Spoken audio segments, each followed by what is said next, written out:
তো প্রয়োজন হলে যে এইরকম যদি কিছু সিচুয়েশন আসে, মাননীয় প্রধানমন্ত্রী যদি মনে করেন, তো আমরা সবসময় দেশের জন্য কাজ করি, আমরা সেইটা করব।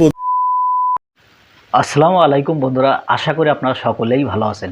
তো আজকে যে বিষয়টা নিয়ে আপনাদের মাঝে হাজির হয় সেটি হচ্ছে, আপনারা সকলে জানেন যে বাংলাদেশে একটা আন্দোলন, সেটি হচ্ছে কোটা সংস্কার আন্দোলন, সেটি নিয়ে তীব্র আকার ধারণ করেছে। সেটি এখন এক দফায় এসে ঠেকেছে। সেটি হচ্ছে সরকারের পদত্যাগ, শেখ হাসিনার পদত্যাগ এবং যারা মন্ত্রী আছে সকলের পদত্যাগ, এটাই দাবি করা হচ্ছে। তো সামনে সেটি কি হয়, তো মনে হচ্ছে যে সেটি কার্যকর হয়ে যাবে, কারণ হচ্ছে সারা বাংলাদেশের ছাত্র জনতা খেপেছে, এবার সকলেই মাঠে নেমে এসেছে। তো এই বিষয়টি নিয়ে স্বরাষ্ট্রমন্ত্রী তিনিও মুখ খুলেছে যে শেখ হাসিনা চাইলে তিনি নাকি পদত্যাগ করবেন, তার সুর নরম হয়ে গেছে। তো চলুন আমরা তার মুখ থেকে সে কথাগুলো একটু শুনি।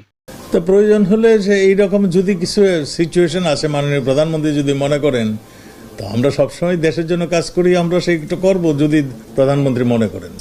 আমরা নস্যাৎ করতে চাই না। তো আন্দোলন যদি দেশের জনগণ আন্দোলনে যুক্ত হবে, সেগুলো আমরা নস্যাৎ করতে চাই না।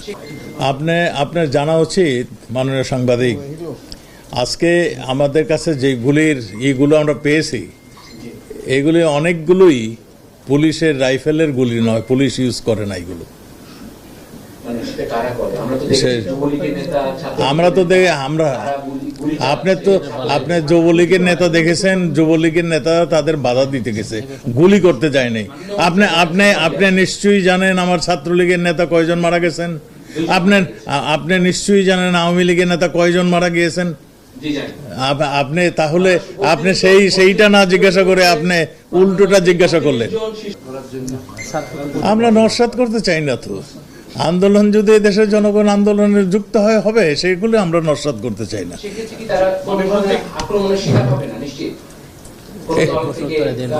এখন কে আপনাকে যদি মারে, আপনি মার দিবেন না? আপনি কি বসে থাকবেন? আপনাকে যদি কেউ আপনাকে যদি কেউ আইন শৃঙ্খলা বাহিনীর জীবন রক্ষা করার দায়িত্ব, সেলফ ডিফেন্সের দায়িত্ব কিন্তু অধিকার তাকে দেওয়া আছে, আপনারও অধিকার দেওয়া হয়েছে। আপনাকে যদি কেউ অ্যাটাক করে, আপনার প্রাণ রক্ষার্থে, আপনার সম্পদ রক্ষার্থে আপনি সেলফ ডিফেন্সে যেতে পারেন, এটার আইনগত অধিকার এটা। তো বন্ধুরা, আমরা স্ক্রিনে সে কথাগুলো শুনলাম, মানে তার কথাই বোঝা যাচ্ছে যে সুর নরম হয়ে গেছে। যে কোনো সময় যে কোনো কিছু একটা ঘটনা ঘটে যেতে পারে। হয়তো তারা মন্ত্রী এমপি অনেকেই নাকি বিদেশ পালিয়ে চলে গেছে। তো এবার যে বড় মাতা শেখ হাসিনা, তারও যাওয়ার সম্ভাবনা আছে। তো সেটা এখন কখন হয়, কিভাবে হয়, সেটা এখনও বলা যাচ্ছে না। তো যাওয়ার সম্ভাবনা সব থেকে বেশি, কারণ হচ্ছে ছাত্ররা যেখানে খেপেছে সেখানে আর কোনো কিছু করার হাত থাকবে না। তারা পুলিশ সেনাবাহিনী কোনো কিছুই মানবে না, কারণ তাদের যে সাহস, তারা বুক পেতে দেয় পুলিশের সামনে, তা কয়জনকে গুলি করে মারবে।